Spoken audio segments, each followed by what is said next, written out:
So if you haven't already heard, there's a huge storm of things going on with Microsoft and OpenAI right now. I'm going to cover a few things with these, why you might want to look at Microsoft stock, but obviously this is not financial advice in any way, shape, or form, and what's going on with the race to dominate the AI market in the future. So as you can see, Microsoft is up 2.25% today. And there's a lot of news coming out about what's going on with the AI part of Microsoft. So if you haven't heard, OpenAI, which has pretty much been the leader, the mainstream form of AI used by businesses and individuals right now, fired their CEO, who you've probably seen, which is Sam Altman. You've probably seen him all over the place talking about the next form of ChatGPT, DALL-E, and other forms of AI products by OpenAI, which is supposed to be kind of the standard right now for AI and has been kind of taking the world by storm over the past year. But they mysteriously fired Sam Altman, and we haven't really seen exactly why that is yet. And then right after that happened, OpenAI President Brockman said he was quitting OpenAI after all of this happened with Sam Altman. Then Sam Altman goes back to OpenAI and basically was talking to them about getting his job back as CEO.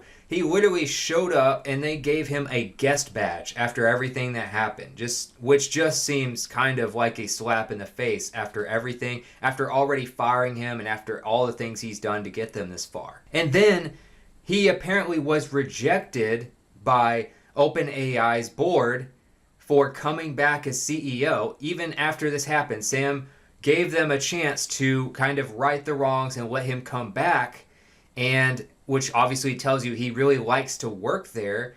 But instead of them bringing him back and admitting their mistake, if you want to call it that, Microsoft swoops in there and picks up both Altman and the former president of OpenAI, Brockman, to be on their staff and to build their AI system for the future. So you're taking literally the gold standard of AI, the most public form of AI, the one that's been integrated into so many different things now, and you're taking the two of the biggest leaders in that company and you're taking them to Microsoft, which has their own AI and had their own integrations and partnerships with OpenAI, but now they are basically going all in on AI with the people who built the AI platform that pretty much changed the game in the first place over this past year.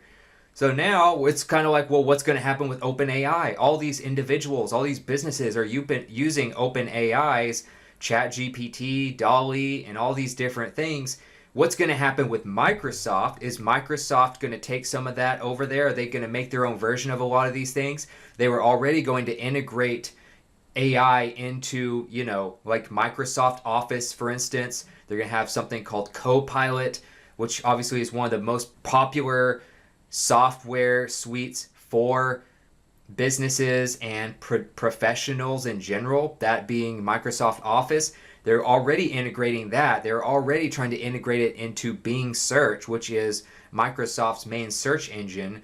But now they just got Altman and Brockman onto their payroll, and this could very well make them by far the leader of AI going into the future. Now, the staff of OpenAI seems to have a big problem with this.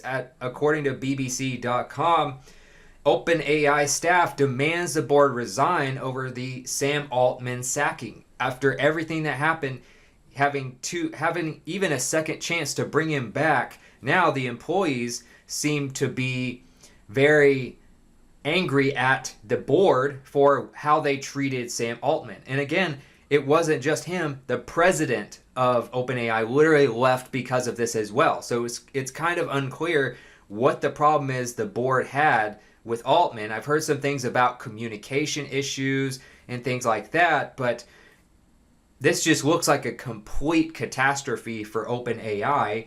And now it's looking like if you're wondering how this affects your daily life, why you would even care about all of this, well, one, if you use ChatGPT, if you use the OpenAI products, then you may see a change in their products in the future. There may not be as much innovation in the future. It may not be what you're used to right now, which was just a great kind of AI assistant platform. And you're going to see maybe some changes with the businesses that have been integrating OpenAI, like for instance Canva and some of these other big tools that were trying to integrate AI into their software and their businesses so that they don't get left behind in the future, knowing that AI is the future of almost everything related to technology. So now, where does that put us in the AI race? Like, one, you have Microsoft, you had the Meta AI part of, Facebook and the Meta platforms and all of that. They're working on AI, especially for integrating it into artificial reality and augmented reality, which is kind of where their focus is right now. And then you also have Alphabet Inc., which of course is Google and YouTube and all of that. And they have been working on AI, even integrating it into their regular search engine now, kind of in an experimental way.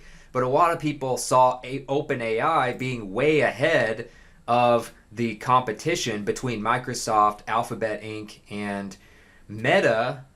But now you're combining two of the four biggest AI companies into one with Microsoft, while Microsoft already is one of the biggest tech stocks out there.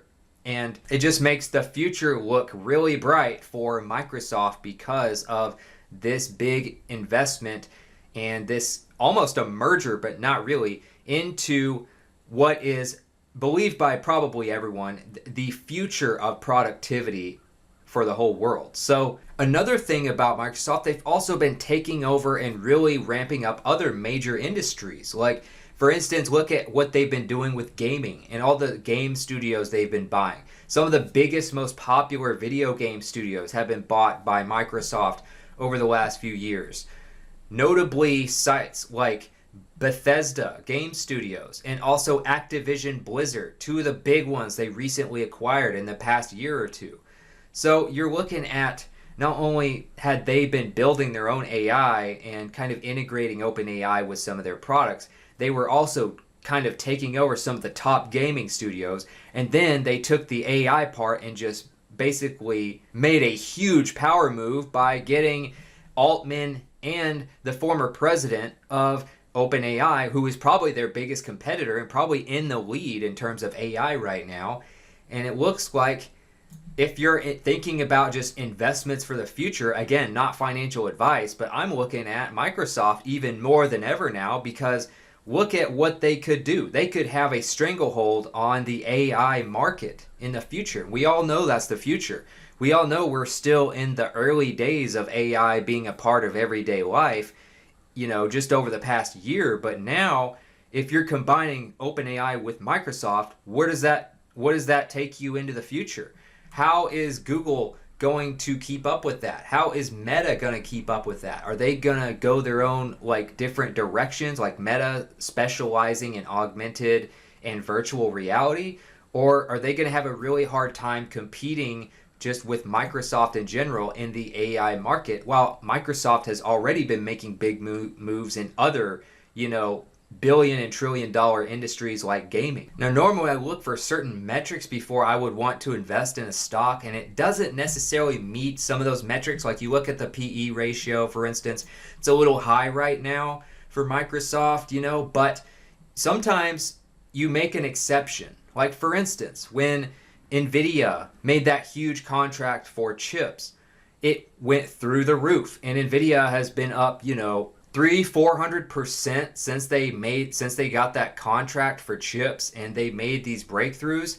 That was around the time I actually bought NVIDIA, because they didn't necessarily have the best PE ratios and the best metrics and stuff at the time, but that little bit of news and knowing what NVIDIA already means to the marketplace is like, well, you put a little bit in there and it really paid off if you did that. And I was very happy with my investment in NVIDIA at the time.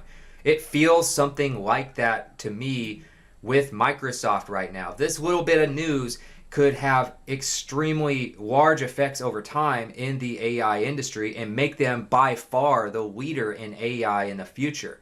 And you know Microsoft's going to find a way to make the most money out of this, but also still add a lot of value to the marketplace. So I think this news is huge, especially if you're an investor, if you're looking at different tech stocks and you're wondering, well, what am I investing for? What are some long-term things I'm looking at? What is the future of, say, AI, for instance? You couldn't really invest in OpenAI. They're not really a publicly traded company. But you have Microsoft, you had Meta, you had Alphabet Inc. trying to vie for that almost second place in the race of AI behind OpenAI. But now you're getting some of the most talent from OpenAI managing Microsoft's division, and it makes you wonder, like, is Microsoft the stock to buy for AI going into the future? Obviously not financial advice, as I've said. It's just something to think about, something I'm looking at as somebody who's, always trying to find the stock to invest in long term, not just short term. And hopefully this was an interesting video, something to think about, and I'll see you in the next video.